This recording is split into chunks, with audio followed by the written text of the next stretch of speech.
Bismillahirrahmanirrahim. Assalamualaikum warahmatullahi wabarakatuh.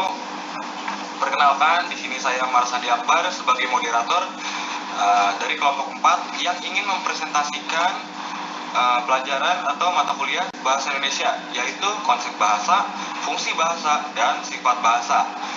Presentasi kali ini saya tidak sendiri, ada pun beberapa anggota kelompok saya, yaitu ada Rizky Ridho Prasetyo, ada Mas Sulaiman Suryo, Nabila Wulandari, Inka Nurlia Devi, dan yang terakhir ada Aulia Apriani. Oke, langsung saja kita ke materi ya. Yang pertama, ini ada konsep bahasa. Yang pertama, yang akan dijelaskan oleh saya sendiri.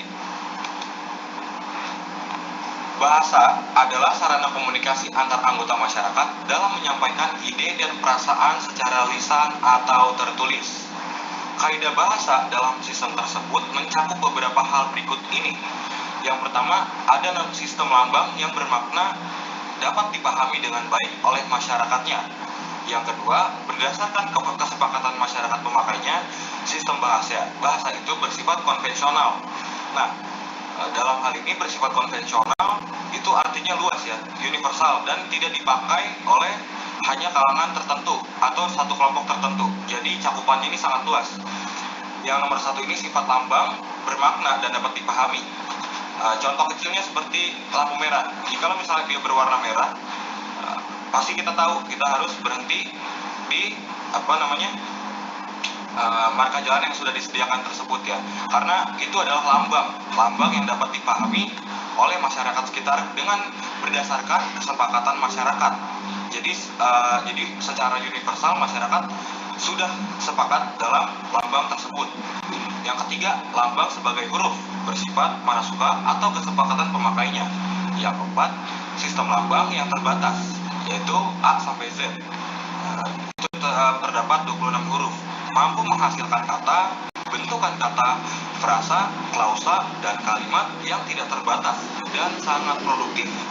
Yang terakhir, sistem lambang itu fonemis, tidak sama dengan sistem lambang bahasa lain, seperti sistem lambang bahasa Jepang atau lambang hiragana dan silabis. Yang kedua, ada fungsi bahasa yang akan dijelaskan oleh Rizky Ridho Prasetyo. Untuk waktu kami persilakan. Silakan.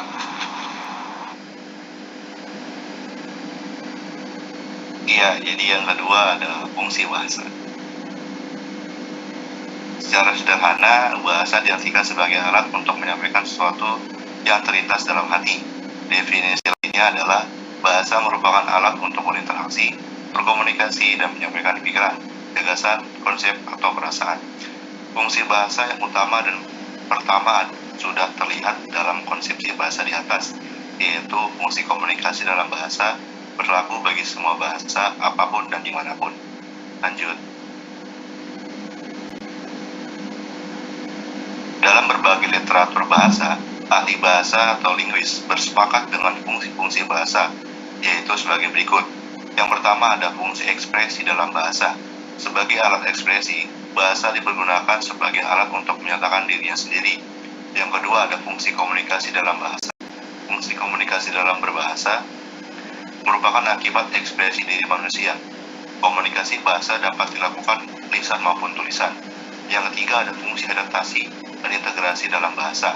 Seorang akan beradaptasi dalam lingkungan di sekitarnya. Yang keempat ada fungsi kontrol sosial atau direktif dalam bahasa. Sebagai fungsi kontrol sosial, seorang mampu menggunakan bahasa dengan kalimat efektif. Baik, terima kasih Mas Rizky Ridho. Yang di sini juga ada fungsi tambahan bahasa, yaitu yang akan dijelaskan oleh Mas Suryo Sulaiman. Silakan Mas Suryo. Oke, keraf menambahkan beberapa fungsi lain sebagai pelengkap fungsi utama tersebut. Fungsi tambahan itu adalah 1. Fungsi lebih mengenal kemampuan diri. Kedua, fungsi lebih memahami orang lain. Ketiga, fungsi belajar mengamati dunia, bidang ilmu di sekitar dengan cermat. Keempat, fungsi mengembangkan proses berpikir yang jelas, runtut, teratur, terarah, dan logis. Yang kelima, fungsi mengembangkan atau memengaruhi orang lain dengan baik dan menarik empati. Kraf 1994, bagian 3-10. Keenam, fungsi mengembangkan kemungkinan kecerdasan ganda. Oke, next. Nah, fungsi bahasa Indonesia sebagai bahasa negara yaitu terdiri dari 1. Bahasa resmi kenegaraan. Pembuktian bahwa bahasa Indonesia sebagai bahasa resmi kenegaraan ialah digunakannya bahasa Indonesia dalam naskah proklamasi kemerdekaan RI 1945. Kedua, bahasa pengantar resmi di lembaga-lembaga pendidikan. Pembuktian bahwa bahasa Indonesia sebagai bahasa resmi kenegaraan ialah digunakannya bahasa Indonesia dalam naskah proklamasi kemerdekaan RI 1945. 3. Alat penghubung pada tingkat nasional bagi kepentingan menjalankan roda pemerintah dan pembangunan. Keempat, alat pengembang kebudayaan dan pemanfaatan ilmu pengetahuan, seni serta teknologi modern sebagai fungsi pengembangan kebudayaan nasional, ilmu dan teknologi bahasa Indonesia terasa sekali manfaatnya. Oke, terima kasih Mas Suryo. Untuk yang ketiga, di sini ada materi sifat bahasa yang akan dijelaskan oleh Nabila Wulandari. Untuk waktu dan tempat, kami persilakan. Yang ketiga ada sifat bahasa. Sifat bahasa menurut Abdulher tahun 2003 bagian 33 yaitu sebagai berikut. Yang pertama, bahasa adalah sebuah sistem sistematik, berarti beraturan atau berpola. Dalam hal bunyi, tidak sembarang bunyi bisa dipakai dengan suatu simbol dari suatu rujukan dalam berbahasa. Yang kedua, bahasa adalah lambang. Bahasa sebagai lambang sebenarnya berkaitan dengan lambang itu tersendiri. 3. Bahasa adalah bunyi. Sistem penulisan hanyalah alat untuk menggambarkan bunyi di atas kertas yang memiliki beberapa fungsi, yaitu sebagai pelestarian ujaran dan pelestari kebudayaan manusia. Yang keempat, bahasa bersifat arbitrer atau konvensi. Mana suka atau arbitrer adalah acak, bisa muncul tanpa alasan. Yang kelima, bahasa hanya dikenal di dunia manusia. Baik, terima kasih Nabila Wulandari. Untuk materi selanjutnya akan dijelaskan oleh Inka Nurlia Devi. Oke, baik. Selanjutnya itu yang nomor 6 adalah fungsi utama bahasa adalah alat komunikasi atau alat bekerja sama. Yang ketujuh yaitu bahasa berfungsi sebagai identitas suatu komunitas. Yang kedelapan yaitu bahasa itu bermakna. Karena bahasa itu bermakna, maka segala ucapan yang tidak mempunyai makna dapat disebut bukan bahasa. Yang kesembilan yaitu bahasa itu bersifat konvensional. Meskipun hubungan antara lambang bunyi dengan yang dilambangkannya bersifat arbitrer, tetapi pengguna lambang tersebut untuk suatu konsep tertentu bersifat konvensional. Yang ke-10 yaitu bahasa itu bersifat unik. Bahasa dikatakan bersifat unik, artinya setiap bahasa mempunyai ciri khas sendiri yang tidak dimiliki oleh bahasa lainnya.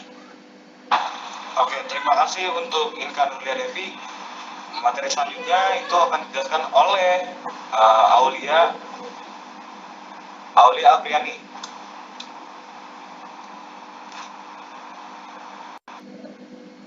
Oke, di sini saya akan melanjutkan apa itu sifat bahasa. Yang ke-11 yaitu ada bahasa bersifat universal. Artinya, ada ciri-ciri yang sama yang dimiliki oleh setiap bahasa yang ada di dunia ini. Yang ke-12, ada bahasa itu bersifat produktif. Artinya, meskipun unsur-unsur bahasa itu terbatas, tetapi dengan unsur-unsur yang jumlahnya terbatas itu dapat dibuat satuan-satuan bahasa yang tidak terbatas, meski secara relatif sesuai dengan sistem yang berlaku dalam bahasa itu. 13. Bahasa itu bervariasi. Dan yang ke-14, bahasa itu bersifat dinamis. Baik, terima kasih untuk Aulia Apriani dan teman-teman kelompok 4 dari kelompok 4 untuk materi kali ini. Selesai sudah presentasi kami hari ini tentang materi bahasa Indonesia. Sekian yang dapat kami sampaikan. Maaf jika banyak kekurangan, karena kesempurnaan itu hanya milik lagu Rizky Febian. Oke, terima kasih. Wassalamualaikum warahmatullahi wabarakatuh.